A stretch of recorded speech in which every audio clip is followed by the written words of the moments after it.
Hi, I'm Libby. And I'm Riley, and welcome to On the Come Up.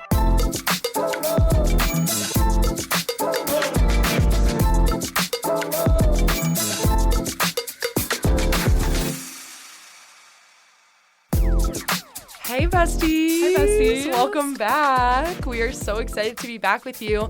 And although we know you really enjoyed our last episode of just keeping up with the come up, we're so excited to have a guest on today. Yes, so exciting. So today we're going to be introducing the lovely Maizy Crandall. Hello, Maizy. Hi. How are you? I'm great. How are you? I'm so great. Thanks for joining us in the studio today. Thank It's truly you. my pleasure. I'm excited. We're going to have a great discussion with Maizy. She is one of those people who's so multifaceted, and so we have a lot to get through. So why don't we just jump right in? Yeah, let's buckle up. Yeah. All right.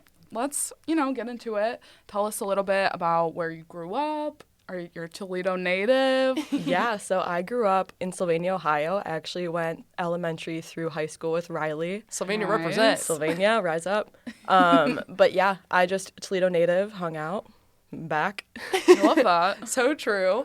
And, we usually kind of skip through the whole, pre-college discussion just because we like to talk more about what Gen Zers are doing now. But I want to kind of take it a little bit back to your high school days because you went to Northview High School and you played a pretty unique sport in high school. I did. So we want to talk about how Maizy was on the boys hockey team at Northview. So obviously, like most high schools do not have a girls hockey team, but Maizy was just so incredible at the sport that she got to be on the boys team. And so I want you to talk a little bit about your experience playing hockey in high school. Right, you're making me blush.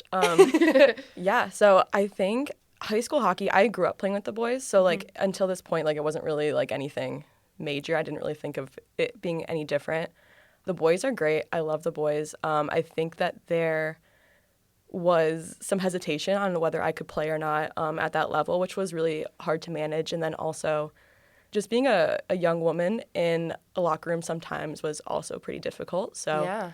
But I'd say overall it was pretty, I had great friends to help me and a great faculty at school. So I think it was a pretty positive experience. But For sure. yeah. Yeah, it's a very interesting conversation to talk about being a woman in any male-dominated industry, but especially the conversation about being a woman, even the locker room point, having to, did you have a separate space where you had to get ready for the games or were you in there with the boys?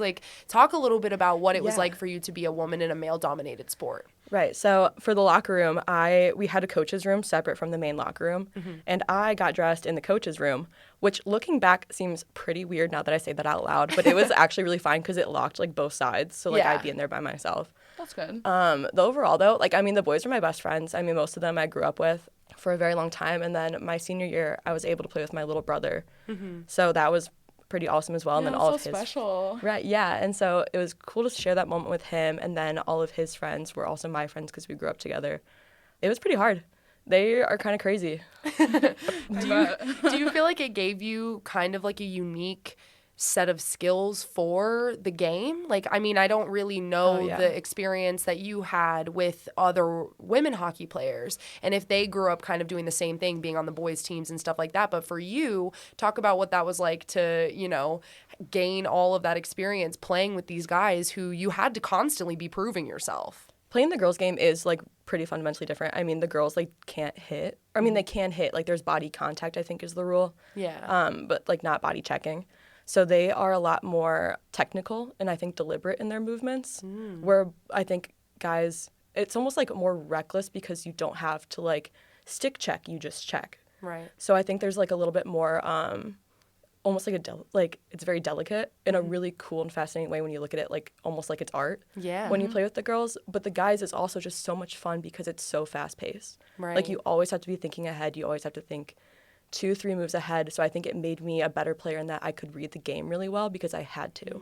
That's really interesting. Yeah, I think it made me a lot smarter because I was 5'6", playing against 6-foot guys. I just had to keep my head on a swivel and think ahead a little bit. So Yeah. Especially with how you're saying the men's game being very physical, you kind of have to just get right in there. You just gotta do it. And I wonder if this is kind of like a theme among men and women's sports, because I noticed that exactly what you described with basketball. Yeah. I see a lot in men's basketball that it's a lot faster paced, but it's a lot more like reckless or rough, kind of, like they're constantly just trying to drive right to the hoop. Whereas like the women slow the game down, they play deliberately, they run plays, they're strategic. And I find that so interesting, like that different kind of level of thinking between the two. Right. And it's not to say, like, I love, like, the recklessness of it, too. Like, it's so fun to play that way. Right. But there is just something to be said about how, like, deliberate women play their sports. For sure. And I think it's so cool to watch, like, when you take that lens and apply it to, like you said, basketball or soccer. I think it's really fun to sit back and just analyze it from that perspective. Definitely. Yeah, absolutely. And when you were on the guys' team in high school, like, what were some of the bigger challenges that you faced? To get right out swinging, I played JV my freshman year, and I like to think I was pretty good. I led or Can confirm, I did watch her play. She's very good. Thanks for the hype, girl. I like led in points or like was second in points. Like I was killing it. I had a lot of fun. Awesome. And going into my sophomore year, I was like on cloud 9, ready for the season. Went through tryouts, felt really good, and then I was pulled in the coach's office last. So everyone has gone through their interviews, and I'm like, that doesn't make any sense. Like I'm a sophomore. Right. What could they possibly want me for? And I remember they took like me in. It was like the entire coaches panel, JV, varsity, everyone. And the coach at the time was like, I am going to be honest, like I don't think like we can put you on varsity. And I was like, that doesn't make any sense. Right. What do you mean? And he was essentially like, well, you're a girl. We're afraid you're going to get hurt. And that was the only excuse that he gave me. Like there wasn't anything I could change. It wasn't anything I could work harder at. It wasn't anything I could practice. It was just, hey, we're worried about you. So we're just going to prevent you this opportunity, even though all of your friends, all of your teammates from last year are like moving on and taking steps and like getting better. And at that point, you had the talent to do that. And at that point, like I was right up there with them, right? Like, and I think I felt so deflated. I think I literally went to school. Shout out Amy Schlegel, if you've ever listened to this. I sat in your room and cried at school. And then I think I made a decision for like the first time ever. This is the first time anything like this has ever happened to me. Like, usually it wasn't like a big deal. Like I knew I was the only girl, but it was never like hindering me from like moving forward and doing what I loved. Yeah. So I think I made the decision then to be like, I'm not accepting this. And I think it was the first time I really took a stand for like myself in my mind. Awesome. And I went and I was like, no, like you're going to listen to me, you're going to sit down, and I'm not going to get hurt, and I'm going to prove it to you whether you like it or not. I just got chills. Yeah. Thank you. Right. I think the varsity coach at the time was like, okay, yeah, I'll hear you out. He came to like one practice and was like, yeah, like this is ridiculous. And then offered me at least a taxi position, I think. And then I eventually worked my way up and got my first varsity game later in the year. That's Yeah, awesome. you did. And so important to be Yeah. able to say that for yourself. Like, you can't tell me that I can't do it because you're afraid. If I'm not afraid myself. Yeah, right. If I'm not afraid, and I will take this wherever I need to take it. I was the only one to never get hurt playing high school. So true. I never had an injury. I love never that missed a game too. to injury. So true. Concussions, whatever, I was the only one to play. Yeah, that's just the icing on the cake. Maybe that's Right. because you had the recklessness and the physicality of the guys' team, but then you had the deliberance and strategy of a girls' team. Interesting. Crazy, right? Crazy combining those talents. Right, but yeah, so I think, I don't know, I think that's like, I like to hang my hat on that. It was really important to me because I don't know if this is like a thing, but like sometimes in Sylvania, I was like, oh, like I am just going through Sylvania things. I think this is the first time I really was like, I'm going to be an advocate for myself. Right. Yeah. And Well, that's what I was going to say is you're not only standing up for yourself to be on a team and play a sport that you love, but you're also learning that skill of standing up for yourself in general. I was going to ask Yeah. that too. Do you think that experience has helped you in any other aspects? For sure. I think it was the start of, even if I didn't realize it, me being like, I'm not going to put up with things that I just can't accept. Mm-hmm. Yeah. And I think that has carried me through my degree, that has carried me through even college hockey of like, even though I played with the women, it was like, oh, there's still things that like go on where I'm like, no, like I I don't get it, so I'm going to fight for what I think and at least my opinion to be heard. Right. And you have had to consistently throughout your life learn to stand up for yourself. I mean, we're going to talk a little bit about politics, and because you studied politics in college, we're going to talk a little bit about that later.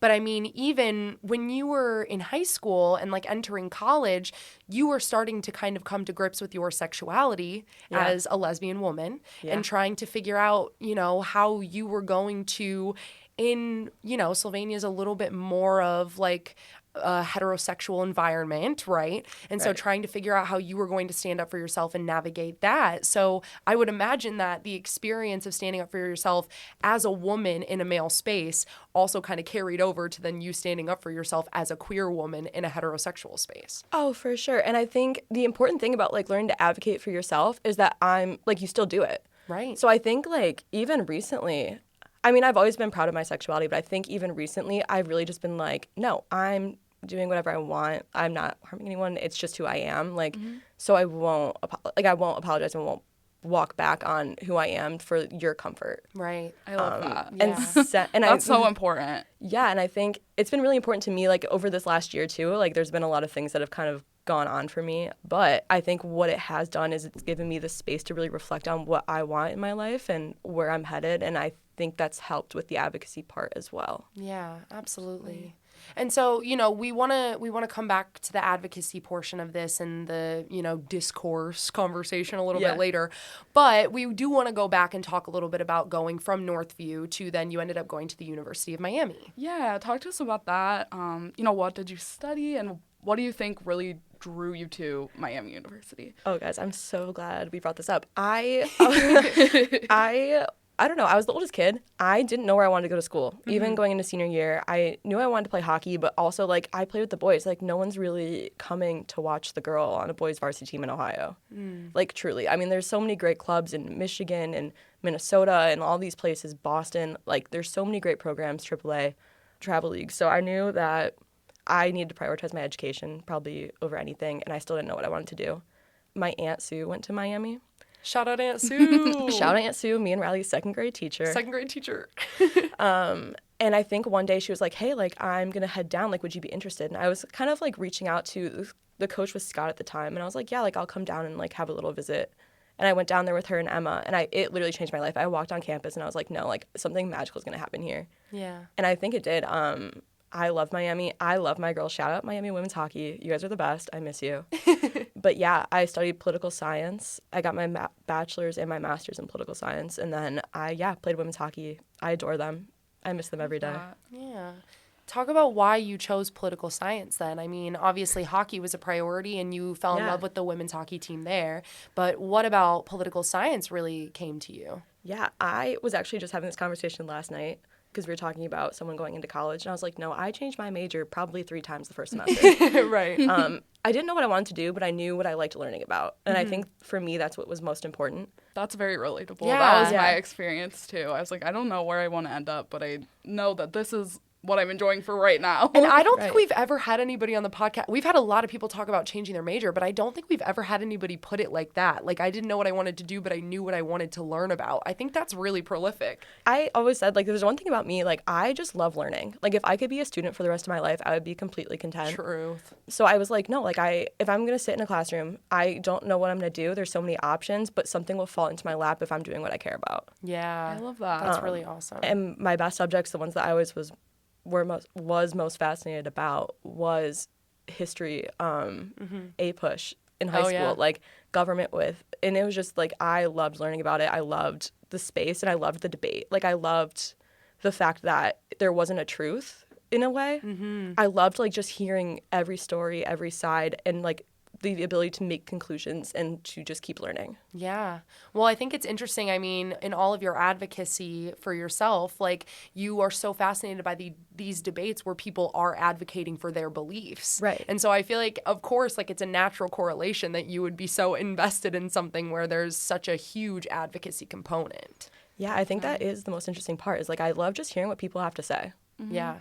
And some people, that's not for them. Like, things have to be very black and white, like right or wrong. But I love that you're able to find that and exist within that space, that there is no right answer. Right. And like, I don't know, like I have like my moral stances and whatnot, but like also like I do love just like hearing what people have to say, because I think if you can't hear what people have to say, then you almost lose like the ability to like build off of things. Yeah, well, and we just talked about this in our last episode, just me and Libby.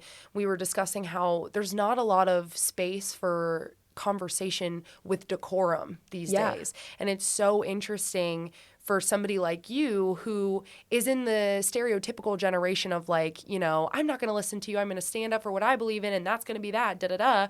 It's fascinating for somebody of your age, like we're all three of us are the same age. It's fascinating to hear how you are just so willing and able to have these hard discussions without making it into a problem for anybody else, or, you know, trying to change someone's beliefs or letting them change yours.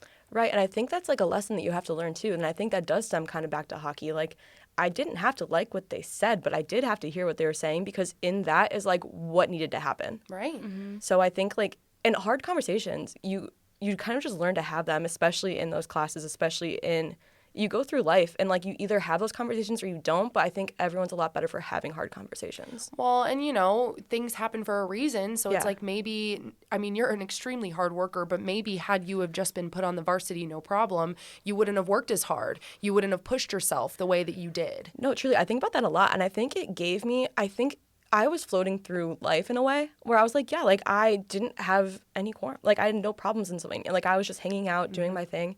And it was almost a wake-up call to like, oh, this is real life. Like you are living life and you need to figure out the hard things. For sure. And I love that too, being able to hear people out and listen to what they're saying, but also you're not letting your bottom line waver. Like you can hear what they're saying, but your ultimate decision, you're going to stand up for yourself. And that's so important. Definitely. And, you know, we want to come back to politics, obviously, and talk a little bit about navigating those conversations. But first, I want to go back to your continued hockey career on the Miami women's team. I know you're so passionate about talking about your team, and you had such a wonderful experience there. So I you know, you can talk a little bit about your general experience, but I mostly just want to know what that transition was like for you to go from playing with all guys to then having a team of all girls. Oh my gosh. I love them now. I do love them. It was a really hard thing to do though, because it's everything is different a little bit, right? And I think that I got so used to playing with the guys and being in that atmosphere that when I went to the girls, it was really different. Like I grew up having mostly guy friends because that's who I hung out with all the time. Mm-hmm. And so I think playing with the girls, it was like, there's like almost a vulnerability that you can have with them that you can't have playing with the guys in a way that I had to learn that it was like okay to do. Yeah. So I think it was like the vulnerability of being like, oh, I can like really be myself. Like not to say that I wasn't myself with the guys, but there is like, you have to like put on almost like a front of like. Yeah, like a hard shell of like protecting yourself in that space in a way. Like a faux confidence in a way or like a faux. And it's like, I was confident. I was pretty good, and I deserved to be there, I promise. For sure. No, but I think this is really relatable to a lot of women in any industry. It's actually like, there's this musical that does this like great example of this, where it's like, you know, if you ask a woman if she thinks she's going to win a competition, she'll be very humble in her response and say, you know, I'm not sure if I'm going to win, but I've prepared, and like hopefully things will work out in my favor. But then really on the inside, they're thinking, oh, I'm taking you all down. Like this is going to be great, blah, blah, blah. But then for men, sometimes it can be on the outside, there's that shell of, you know, oh, I'm taking you all down, I'm gonna win. But then on the inside, they're having those doubts of, you know, I'm not really sure, like I think I've prepared. It's kind of like a little reverse psychology situation almost. Yeah. And like with the guys, like I said, like I grew up with them, so like I did have some vulnerability, like of course, like they're my besties, but it was just like the environment itself. Yeah. Like the environment, you're supposed to be like hardened, like badass, like attitude, and it's hockey. Right. So, and it's guys hockey, you're hitting, there's fights. Like, you just have to, like, kind of, like, put up with, I can do it, whatever. With the girls, you still have all those aspects, but, like, you can be like, oh, I'm not really having a great, like, game. Or, like, I'm not, like... And they pick you up, I think, a little bit more, like, relatably. Yeah. Was it easier for you to admit to mistakes or shortcomings when you would, you know, maybe screw up during a game and throw off a teammate or something versus when you were on the men's team? Oh, for sure. I didn't actually realize it until you said it just now, but, like, for sure. Well, because... if you think back on it, when I was playing guys, like they already gave an excuse that I couldn't be there from the start. Yeah. So every mistake I made was so analyzed. It was so highlighted in any capacity that I felt the need to be perfect all the time. Right. And that's not really like a great standard to be up to, especially when not you're sustainable long term. Right. Right. Not at all. And like quick burnout. Yeah, and you're a kid. Like you're a high school kid and you're just expected to be perfect. You're expected to look the part. You're expected to just be happy that you're there. Right. And you still have to be perfect. Yeah. Given that you're still like not even receiving the same like coaching. Right. And so I think going to Miami, like I could be like, oh yeah, I made a mistake, like I messed up. Or, oh, I can be better. And it's like, yeah, because you can be better because we know you and we're going to support you. It's not like you have that support system that made it a ton better. Well, and this is not a call-out question, but you mentioned the coaching, and now I'm curious. Do you find that your college coaches were more attentive to helping you better your skills than your high school coaches were? In some capacity, yes. I think I had the varsity coach my sophomore year he was really quick to own up, and he was like, we're going to make it work. But that wasn't the case necessarily in later years. In the later years, it was more of like, oh, you messed up, or oh, you caused something else to happen, which caused someone else to mess up. And it got so far outside of me that it was even less of something that I could control. Right. So that wasn't necessarily great. And then when you get to Miami, it's like, oh, yeah, you messed up, but like, how can I help? Like, how can I help you? Even if I didn't agree with a game plan, like he's still there to support you. He's still there to help you. Well, and maybe I'm naive for viewing it this way, but I've always kind of viewed high school athletics as you're working to train the kid, not only in their, like the coaches, I mean, are working to train the kids, not only in their skill, but as a person. There's so much personal development that exists within high school athletics. I mean, I've watched this. My dad went from coaching professional baseball where it was, he wanted to help these players, but they're in the pros, like they're at the top of their game. The focus there is more the strategy of the game and winning games and getting to the World Series for baseball. But then when he's at the Northview team and coaching these Northview high school kids, he's more focused on, okay, let me help you better your skills so maybe you could get into this college or, grow as a person. Like he would ask them how their homework was coming along or like what they were going to study and things like that. Like there's such a difference, I think, even from the high school to the collegiate level, where it's like in the high school level, I think the coaches should be more focused on that personal growth and development versus at the collegiate level where it is a little bit more about winning and, trying to better the team as a whole, if that makes sense, I talk about this with my mom all the time, watching my brother play his sports because he plays multiple sports, and it's like from sport to sport, it's hard with the coaches, and it's where one will be so focused on winning and just getting the end game, but it's high school, and it's like, let's focus on sportsmanship and developing these kids. It's definitely very relevant. Yeah, absolutely. And so, we talked a lot about your high school and your college experience, but let's jump into the present, babe. Yeah, what are you up to now? So then after college, like I said, I got my master's and I needed an internship, quite frankly. And I stumbled into, it's called Charity Navigator, and it is a nonprofit based in New Jersey. And I got an internship there, and then I actually got hired full-time after graduation. So now I work there as an alert systems analyst. Yes, alert systems analyst. Explain to me what that means. I was like, yes. Like I'm 2 years old. Yeah, like it's definitely not me who doesn't understand it, but like just for those who might not understand it, like could you explain? Oh, guys, I wish I could. It's so niche. It's so crazy. So basically what I do is our nonprofit, in general, Charity Navigator looks at other nonprofits, 990s, and evaluates them. So the goal is to keep giving up to the donors, giving them all the information that they can before they donate. Okay. So they analyze the 990s for fiscal health, a lot of other things that I don't know how to do.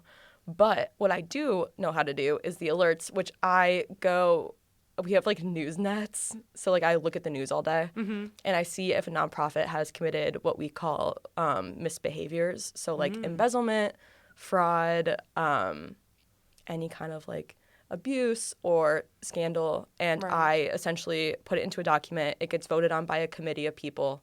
And then we put it on the website if we deem it a reliable source and think that the information is the best it can be. And essentially what that does is it just keeps donors informed. So when they go to our website, they're like, hey, this nonprofit has a history of perhaps embezzlement. Maybe we should be a little wary of donating to them at this time until they have a new CEO or a new board or whatever. Well, and that's such an interesting conversation about ethics because obviously, like as a political science major for both your undergrad and graduate, kind of taking the ethical component of that and then applying it to this job, even though it's not necessarily directly in a political realm, is really fascinating. Yeah, I never thought I was going to be working at a nonprofit, but like I said, I didn't know what I was going to want to do. And then this kind of fell in my lap, and I truly love it. And I think the ethical component of my degree is what really did shine for me. It just felt like something I could be really passionate in and very confident in.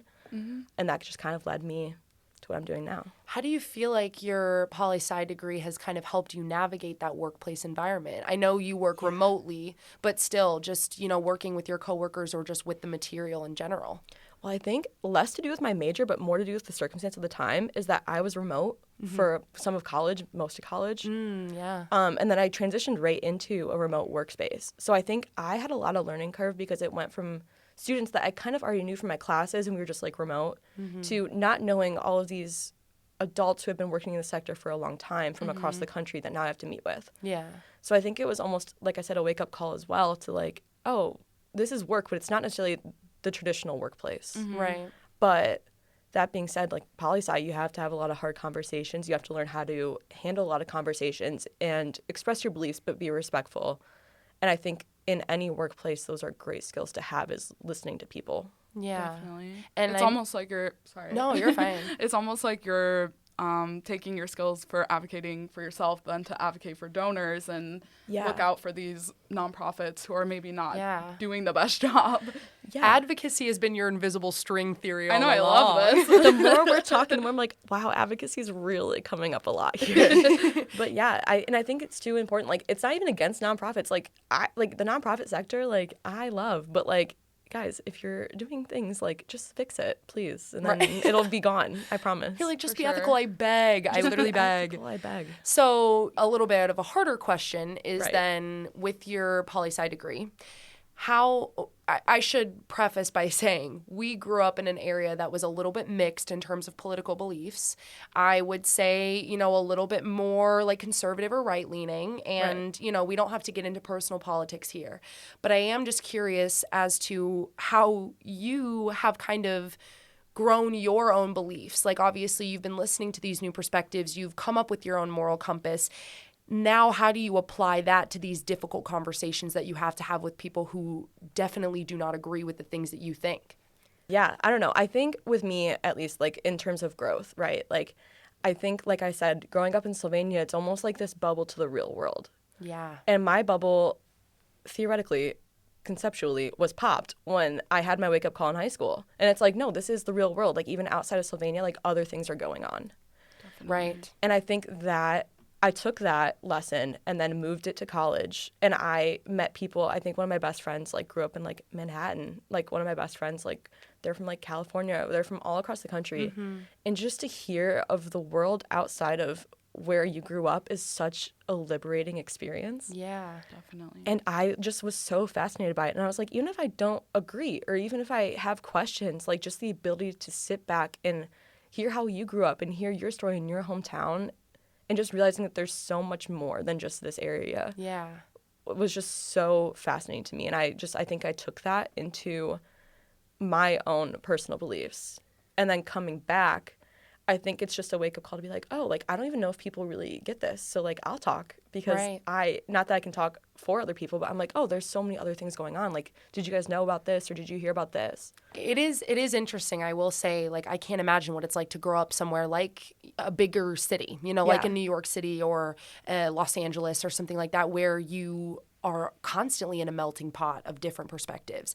Yeah. Whereas for us, we kind of had to leave to get that perspective, right? And so I do want to mention, you after college did move to Texas for a while, and you lived there. And then, so when Maizy says she was away from Sylvania for a while, she not only went to Miami University, but then also moved to Texas, getting more worldviews and more cultures, and then in a pretty cool area in Austin, I might add. But then she came back to Sylvania and has been working her job remotely. But it's interesting that you talk about the bubble of Sylvania, because that kind of was my next question, which is, you and I have known each other our whole lives. We've had so many long discussions about this almost cyclical nature of our hometown, which is like, we see a lot of people maybe leave for school or maybe not, because we do have a lot of great universities here that people can go to and, you know, save money, live at home, etc. But I think it's really interesting to watch people come back and fall into a particular pattern rather than try to be a mover and shaker. And not saying that everybody has to be, you know, up and at 'em every day trying to change the world, change the city, etc. But I do find that there is almost this like negative sort of culture around moving back to your hometown because of this type of nature. And so, you know, I want to talk to you about, after going to Miami University, after going to Texas and coming back, how do you feel that you can be somebody in this area to help change that cycle? Dude, I love this question. Oh my goodness, I love this question. Oh my God, I love the way your mind just works, actually. Let me just gas you up a little bit. But yeah, we had so many discussions about this, and I think it's so interesting because I think it just depends on the person, right? Like, I think some people just, like, they want to go and they want to be movers, they want to be shakers, and they want to whatever. I was one of those people. I want to move and shake. So I think coming back, and it also, I think it really stems from being confident in myself. Mm-hmm. And not to say that people aren't, but, like, I came back and I was like, I know who I am. I know who I want to be. And even if that's not a dream job or a dream whatever, like, I know where I want to be in the world, where I want to fit in and what I want to do. Mm-hmm. So I think coming back with that confidence of just knowing who I am for, like, the first time, I think, in a really long time. Yeah. And, like, the ability to grow. And like I said, like, I don't know, shout out therapy. I've been in therapy. No, seriously. Right. Like, therapy for, like, however many months now. And it has literally, like, fundamentally, like, shifted how I view things. And, like, I was once one of those people where I was like, I'm going to leave my hometown. I'm not going to come back. But coming back, I think, in a way, has, like, really saved me. Because it, reconnecting with you, like, being with my family, like, there's been so many upsides and experiences that I'm just so thankful for. And, like, I still am the mover shaker. I still am exactly who I want to be. And then I can still have all these wonderful experiences with people I really love. Absolutely. And I think you really hit the nail on the head with the conversation of it's about expanding people's worldview, right? Yeah. Like, you might not be able to completely change this culture of people who are, you know, content to stay in their bubble and never pop it and never really understand. Quick, I want to say, too, this is not exclusive to just Sylvania. Oh, no, not at all. No. This is really true and relatable for a lot of people leaving their hometowns or any kind of smaller hometown. Yeah. And it's definitely, you have to get out there and see something different, and then your whole worldview kind of you're right. shifts. And that's why, to me, I definitely feel a lot of empathy for people and sometimes sympathy for people who don't ever try to expand their worldview. Yeah. Because it's not about the financial element of, like, travel, which is travel and moving and doing all these things. That's great, but a lot of people are not afforded that opportunity. So I think what people can do to combat that is have these tough conversations, read the news, understand what's going on in places that are, you know, not where you are living. Because obviously, if you're embedded in a culture, you're going to kind of get the culture. Mm-hmm. So it's like, work harder to understand other people's perspectives. And I love that that is such a key point for you, and that you, no matter what people say around you, are constantly driving that point home to people. Yeah, I think it's actually, in terms of my queerness too, like, coming back and being confident in that and in myself for, like I said, the first time in a while, like, I've just really owned it. Yeah. And it's been really fun. But, like, even then, hearing how it's, like, affected my parents, like, my dad yesterday made a joke about someone being a beard. You're like, hey, Matt, what? Yeah, and it's just, like, to hear that, and, like, my, like, little brother, like, asking questions, and I'm like, no, like, you guys, like, it's something, like, you just didn't know. So now that, like, you've had that basis and, like, something to, like, have a foundation of, like, you're learning even if you don't know. And it's not like I'm supposed to teach you, like, a lesson per se, but, like, you're expanding your vocabulary, you're expanding, like, how you see things. And I think that's also so cool. And I will shout out your brother and your parents, because I know when you first came out, you were very, very afraid of the reception and how that would go over, just because, I mean, there's not a lot of queer people in our community growing up. And so I will shout out the fact that your parents and your brother have asked a lot of questions, done a lot of research, have definitely really embraced you. And I think that in and of itself, like, they love you no matter what. So obviously, you being who you are in and of itself is expanding their worldview. Right. And I think that's just, like, the thing of, like, whenever you, like, kind of, like, quote unquote, like, come out, like, you're always, like, a little nervous, especially, like, with the area or whatever. Like, I know my parents love me, like, from the start. Like, I mean, they're pretty cool. I mean, you grew up with us. Yeah. We're a very tight-knit group. But yeah, like, there is, like, undoubtedly like some nerves just for the sake of the thing, right? Like, for sure. You're just a little nervous. Like, you've never obviously done it before. Right. And reactions can go any which way, no matter what. But they're truly the best. Like, I don't think I could do a lot of what I do and have the views that I do without their support and without, like, the foundations that they instilled in me from, like, growing up. I love that. That's really so awesome. So, obviously, you're someone very passionate about the things that you believe in and not so much, you know, a dream job or this specific opportunity, but someone who knows what they want and are letting that follow you. So what does that look like as, you know, your aspiration, the end game? Where do you see yourself? Oh my God, you guys ask such great questions. You're really making me think. I don't know. I love the emergence of women's sports. And that coinciding with my passion for advocacy and nonprofit work, like I would really aspire to like do something really cool in that field in terms of a career. Like I said, I don't really know what that looks like yet, but I think like at the end of the day, like I am just so excited. I don't know if I told Riley this, but lately, like I am just so giddy all the time. Like I wake up and I'm just so happy to like anything that happens, like I said, we were at a concert last night. It rained all night. It was still like one of the most fun times of my life. Yeah. Like everything I'm just seeing just through a different lens of like just like being alive, being awake, and like just really being happy. And I think that's a good place to just try to keep myself because I'm doing what I love. So it's like continually growing, but like keeping like the positivity and just figuring out what's next, like one day at a time. And encouraging others to make those changes necessary to have that type of mindset too is really key. Yeah, it feels crazy, but in the best way. Like I really am just, I don't even know. So so happy to be alive, babe. So happy to be alive. That's what it feels like. Yeah, I'm like, share a little bit. No, literally, you're like, give me the positivity. Let it rub off. Right. No, I love that. And, you know, I think we heard it here first. Like when there's this like amazing women's sports nonprofit started, we're gonna know who did it because like incredible. But you know, we do like to wrap up this show with one pretty key question at the end. Yes, tell us your advice for women in sports, Gen Z in general, people advocating themselves. Yeah, so I think the piece of advice I had is very similar to that I gave on a panel in March of just being your own best advocate. Yeah, I think it's really important. And Gen Z is kind of really taking off with it, especially like in the corporate workplace and doing like a lot of really hard adult things. And you're just kind of starting out. Is that it's definitely worth it to stick to your morals and stick to your values and really speak for yourself in any situation. So I think even though it can be really scary and really hard, I think it's definitely like a fight worth picking. Yeah, absolutely. That's wonderful. Okay, it's everybody's favorite part of the show, which is our Roman empires. That was my drum roll without drumming on the table.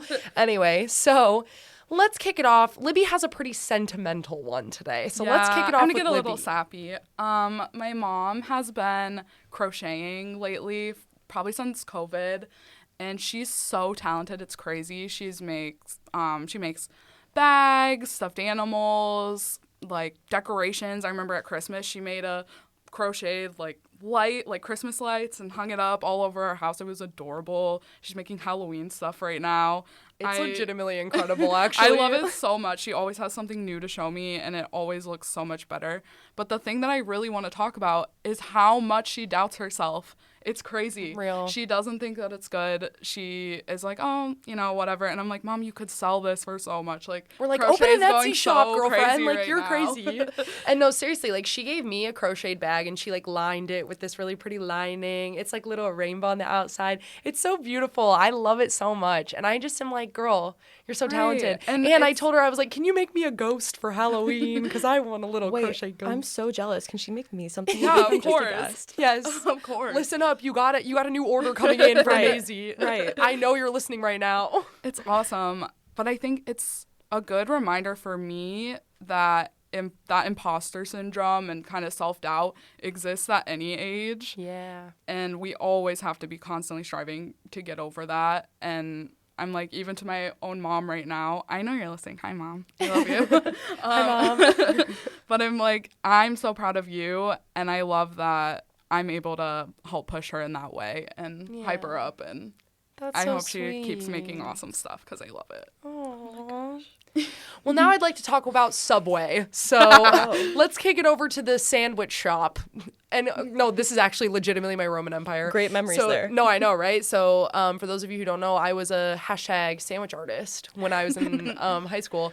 I will go on record saying that I made the best sandwiches. Like, I did. I believe it, too. And I'm sorry, Sarah Muir, if you're listening, like, you also made really good sandwiches, and I'm really proud of you, so we can be tied for that. But I was a customer, and I can confirm she made a great sandwich. But here's what I really want to talk about Subway. I have an unhealthy addiction to Subway tuna. And listen, Libby and everyone else in my life clowns me for this. Like, I told Libby I was going to talk about this on the podcast, and she started making throw up sounds. Like, I'm like, girl. Like, I won't do it to you right now. But I'm like, you guys don't understand. Like, here's the thing. From working there, I have the very unique perspective of, like, you know, the ins and outs of the business and, like, what's good and what's kind of gross and, like, whatever, which I will not put Subway on blast. But what I will say is that the Subway tuna is not gross. It is prepared so nice. It is prepared so nice. Like, I don't even know what else to say. I'm a Subway like, lover. It's so I love eating Subway, but I just refuse to believe you. And I'm sorry. And it's fine. Well, you're a vegetarian, so, like, you're allowed to not believe me about the tuna. I know, but I still have opinions on meats, and I feel very strongly. No, but I will tell you, like, the way I prepare my sandwich is I always just get, like, a little 6-inch or a foot long if I'm feeling fancy and crazy. I just put on the tuna, put on some cheese, all my little veggies, like some spinach, cucumber, green pepper, jalapeno, banana pepper. I load it up because I make it my way. Fish and cheese alone is crazy to me. I'm sorry. Okay, but it's not. Okay, I will say I'll put a tuna melt on blast any day because I think tuna needs to be served cold. I do not like hot tuna. That is disgusting. So do you do the cheese first, like on the bread? I don't melt the cheese, babe. Oh. Yeah, so here's where it gets. Yeah, I know. Here's where not the perspective a lot, changes. But a little. So it's like I sometimes will toast the bread so that the bread's a little bit crispy, but then I'll wait till the bread is cool. I'll, like, let it sit for a second, and then I put the tuna and the cheese and all my veggies on there, and then it's pretty good. Right, spoken like a true artist. I know, right? See, it is an art form. Subway sandwich making is an art form. That is why we were called sandwich artists. Everything is art, and you solidified it. Thank you. Thanks so much. Anyway, that's mine. Subway tuna is really good, and everyone who clowns me can leave me alone. Anyway, Maizy, your turn. What are you thinking about? I really don't know how I could possibly follow that up. I will say I have been watching Agatha all along, and I'm pretty obsessed. Oh, girl. Us too. And I just Aubrey Plaza, Catherine Hahn. Oh my God. I will follow it up with just sapphic shows in general. I love. Can we please stop canceling them? Yeah, real, that part. Yeah. Literally, I feel like those are the first on the chopping block, and they should be the last on the chopping block. Right. And so I just bring sapphic shows back and keep them on the air, please. I'm begging. And obviously, like, the finale of Agatha All Along has not come out yet, but Aubrey Plaza did say in an interview that it was going to be very gay. Right. And I'm so ready. I'm seated. So ready. I'm seated. I'm sat. I'm ready for it. I love it. And I can't wait to see the reveal of who Teen is because I kind of think it's Wiccan. All my Marvel fans out there, like, comment, subscribe who you think Teen is. Anyway, Maizy, thank you so much for such a wonderful discussion. You were an incredible guest. Oh my gosh, truly, thank you guys so much for having me. I had so much fun. Oh, yay.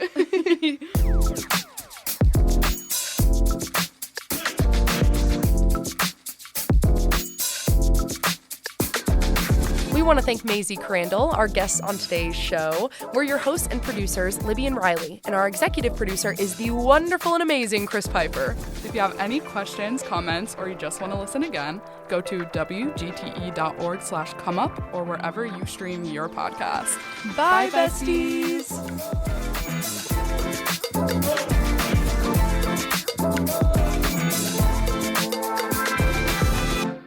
WGTE. Voices around us. WGTE is supported in part by the American Rescue Plan Act funds allocated by the City of Toledo and the Lucas County Commissioners and administered by the Arts Commission.